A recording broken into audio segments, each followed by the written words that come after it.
Fagan. Welcome to Energy. So welcome to some information about energy systems and the energy systems pathway. My name is Mr. Fagan and I am a teacher at the Alliance Academy for Innovation. The energy pathway is part of mechatronics, or is part of the School of Mechatronics and Energy. Energy is a very important topic. It's a very current topic, very relevant to what students are learning, and provides opportunities for careers. For example, wind turbines, which is a topic that we'll discuss in Energy 3, is one of the fastest growing energy sources in the world. Energy falls into a career cluster and pathway in energy systems. So the courses that we teach at the Alliance Academy for Innovation fall under energy systems and include 3 courses: the Foundations of Energy Technologies, Energy and Power Technology, and Appropriate and Alternative Energy Technologies. There is a separate energy cluster called Energy and Power, Generation, Transmission, and Distribution, which is currently not available through the Alliance Academy for Innovation. The first course in the pathway is called Foundations of Energy Technologies. This course focuses on the relationship between force, work, energy, and power. Part of this course, students will be learning about careers that are available in energy, and they will also research renewable, non-renewable, and inexhaustible resources and conservation efforts. This again is the first course in the energy pathway. The second course in the energy pathway is called Energy and Power Technology. Students in this course will study the characteristics, availability, conversion, control, transmission, and storage of energy and power. They will also focus on and explore and apply the principles of electrical and mechanical power systems. The third course in the energy pathway is called Appropriate and Alternative Energy Technologies.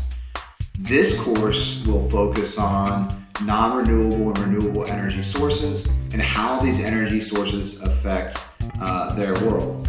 They will also be looking at and researching implications of economic, environmental, and sustainability issues, looking at different alternative energy resources and how those affect developed and underdeveloped countries. One topic that we do talk about in energy, and it's applied through Energy 1, 2, and 3, are solar panels.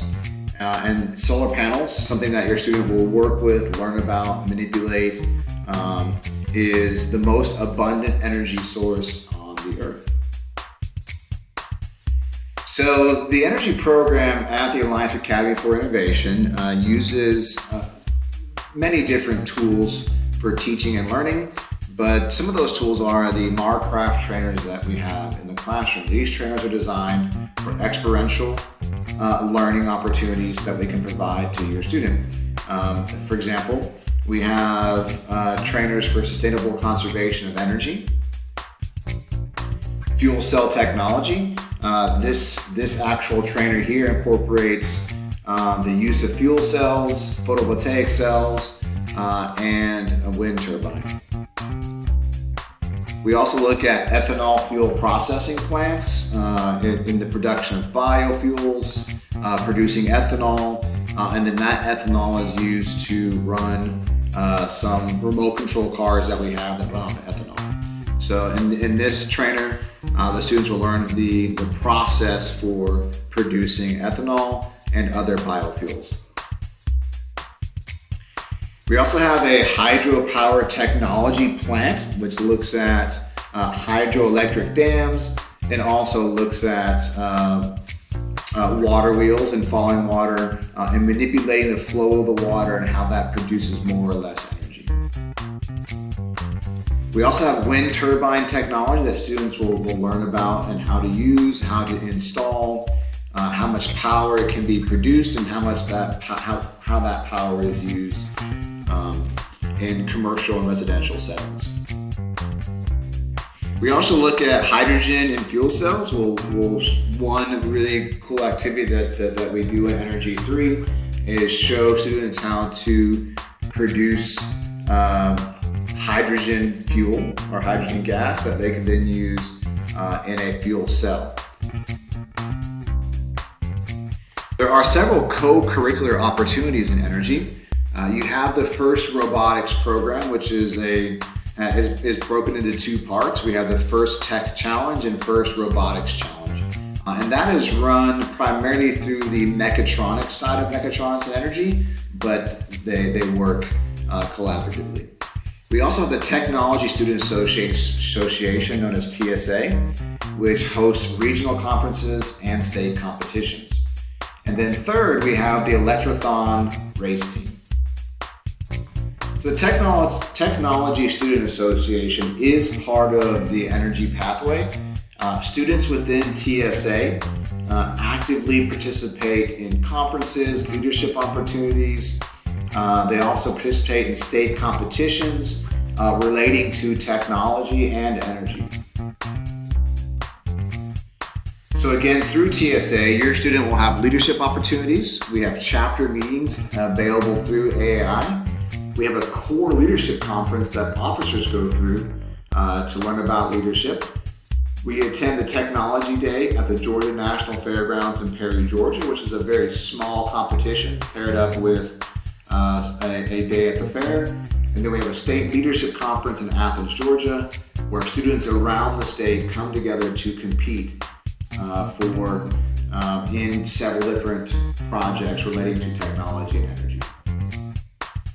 The Evengers racing team is a student-run program. Students design, build, and race an electric car. It's a one-seater car, and there are multiple races during the year and opportunities for students to race and to be a part of the racing team. Again, this is an entirely student-run program, so all of the design, the construction is done by students. Through the Evengers racing team, again, there are leadership opportunities. There's chapter meetings at the Alliance Academy for Innovation. We do have construction meetings and work days where students design and build the race car, and then we have local and regional races.